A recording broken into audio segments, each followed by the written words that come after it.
Selamat siang, perkenalkan nama saya Trini Maria Viani Oheta 810000430011. Di sini saya akan mempresentasikan makalah saya dalam bentuk video yang berjudul Teori Dependensi Klasik dan Baru.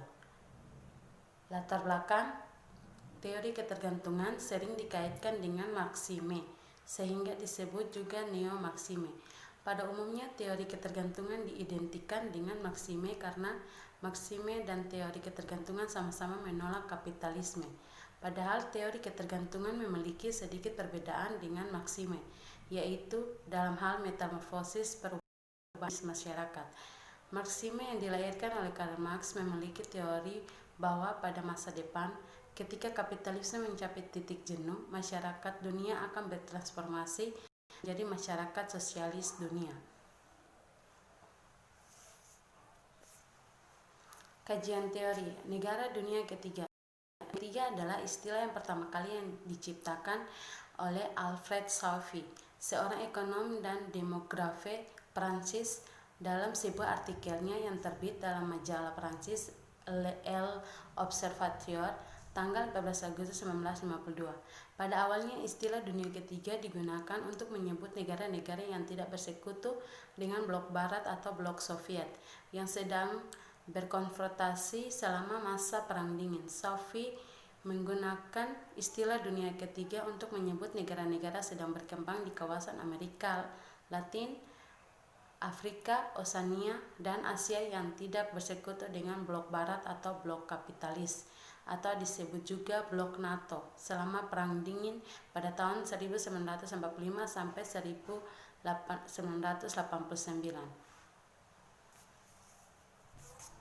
Kedua, negara berkembang. Pada perkembangan selanjutnya, istilah dunia ketiga digunakan untuk menyebut semua negara yang termaksud dalam kategori negara berkembang atau developing country. Dunia ketiga pun dieksploitasi untuk kepentingan dunia pertama.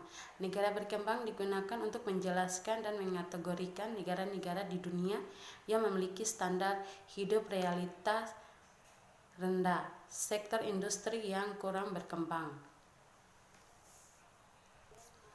Yang ketiga, pembangunan di negara sedang berkembang atau dunia ketiga. Proses pembangunan yang dilakukan di negara berkembang membutuhkan waktu yang panjang. Model pembangunan di negara sedang berkembang lebih banyak berkiblat pada negara maju, terutama negara Eropa dan Amerika Serikat.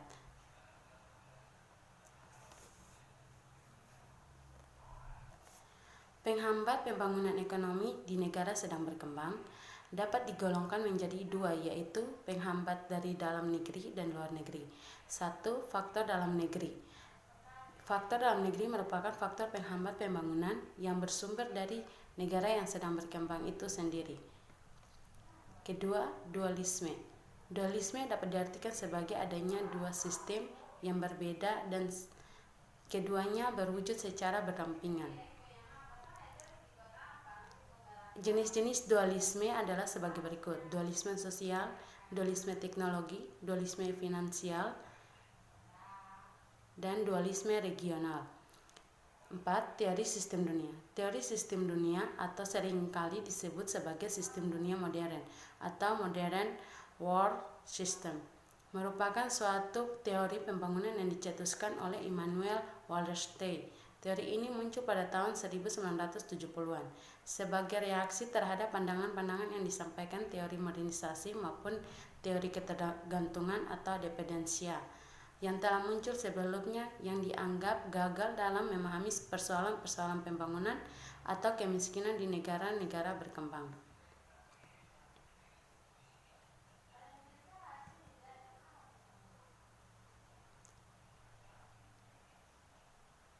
Teori ini merupakan upaya menyediakan alat-alat teoritis yang dengan cara-cara itu negara-negara berkembang dapat mempertahankan kepentingannya dari serangan kapitalis yang mengglobal. 1. Raoul Prebisch atau industri substitusi impor. Raoul Prebisch merupakan seorang ekonomi liberal yang pada awalnya membuat penelitian di negara-negara Amerika Latin. Kedua, Paul Baran, sentuhan yang mematikan dan kretinisme. Pada Paul Baran adalah seorang Marxis yang menolak pandangan Marx mengenai pembangunan dunia ketiga.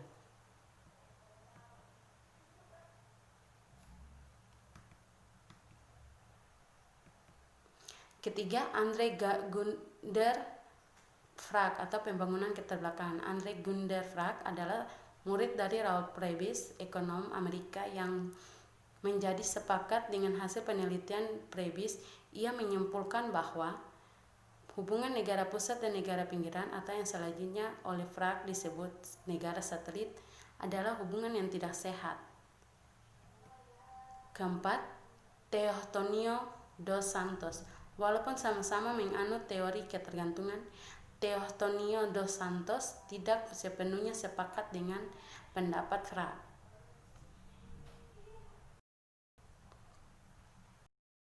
5. Perbedaan teori dependensi dan teori sistem dunia. Teori dependensi dan teori sistem dunia memiliki perbedaan yaitu sebagai berikut. 1. Teori dependensi menggunakan unit analisis pada tingkat negara atau nasional, sedangkan teori sistem dunia menggunakan unit analisis sistem dunia yang merupakan gambaran dari hubungan antar negara. 2. Teori dependensi menggunakan metode historis struktural yang mempelajari masa pasang surut sebuah negara. Adapun teori sistem dunia menggunakan dinamika sejarah sistem dunia secara global. 3. Teori dependensi menggunakan struktur 2 kutub, sedangkan teori sistem dunia menggunakan struktur 3 kutub.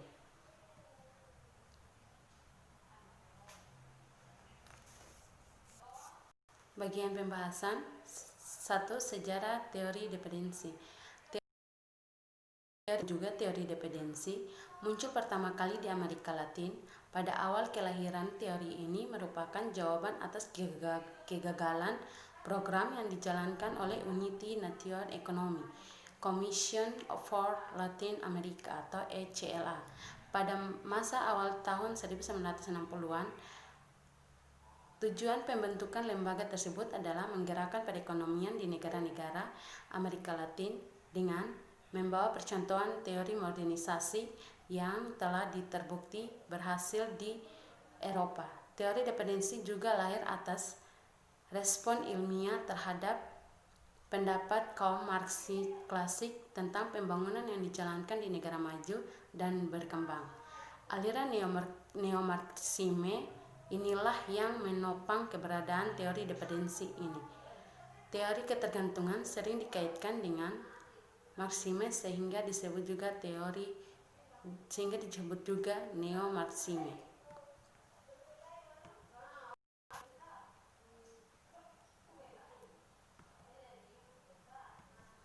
Hal-hal yang membuat teori dependensi dikritik atau ditolak oleh banyak orang. Setelah tudingan dari teori dependensi, para analisis pembangunan yang berpegangan pada teori tersebut yang merasa bahwa hal-hal yang dikemukakan dalam teori terdependensi itu sesuatu yang dilebih-lebihkan. Dalam Sulcarmentation, hal-hal yang dikritik pada teori dependensi dan keterbelakangan itu pada pokoknya adalah sebagai berikut. 1.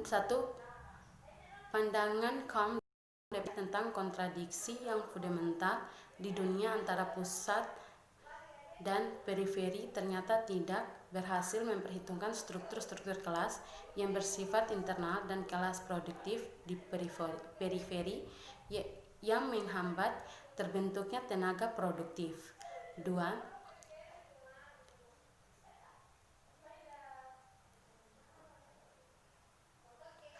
Kritik ideologis golongan Marxis. Golongan ini lebih membelah bahwa keadaan di dunia ketiga adalah akibat pergulatan antara modal dan kerja. Menurut mereka, keterbelakangan dunia ketiga adalah akibat zaman kolonial di mana kaum kapitalis barat memeras negara-negara di Asia, Afrika, dan Amerika Latin. Pertarungan kelas harus dikemukakan dan tanpa analisa kelas setiap teori menjadi terbelakang. 3. Kritik golongan dilakukan ideologis liberal Barat. Pengakuan bahwa keterbelakangan di dunia ketiga kemajuan di Barat adalah sukar dibela. Itu berarti bahwa kekayaan di Barat berasal dari negara-negara miskin atau disebabkan pemerasan negara-negara kolonial. Negara-negara liberal menolak kenyataan ini dan mencari keterbelakangan dari aspek-aspek inter.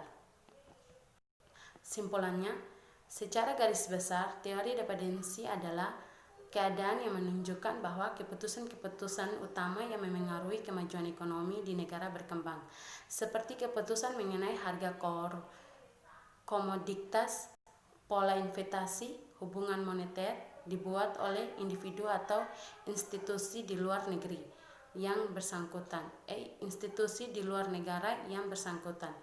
Teori dependensi lahir dari dua induk, yaitu pertama, Raoul Prebisch, industri substitusi impor. Menurut Prebisch, keterbelakangan di negara-negara Amerika Latin akibat dari terlalu mengandalkan ekspor barang-barang primer, dan negara-negara yang terbelakang harus melakukan industrialisasi yang dimulai dari industri substitusi impor. Prebisch tidak menganjurkan sistem ekonomi dipimpin oleh negara seperti yang dilakukan negara sosialis. Kedua, Paul Baran. Ia menyatakan sentuhan yang mematikan dan kreatinisme. Baginya, perkembangan kapitalisme di negara pinggiran beda dengan kapitalisme di negara-negara pusat. Di negara pinggiran, sistem kapitalisme yang dikembangkan seperti terkena penyakit kreatinisme yang membuat orang tetap kerdil. Itulah hasil presentasi makalah saya. Sekian dan terima kasih.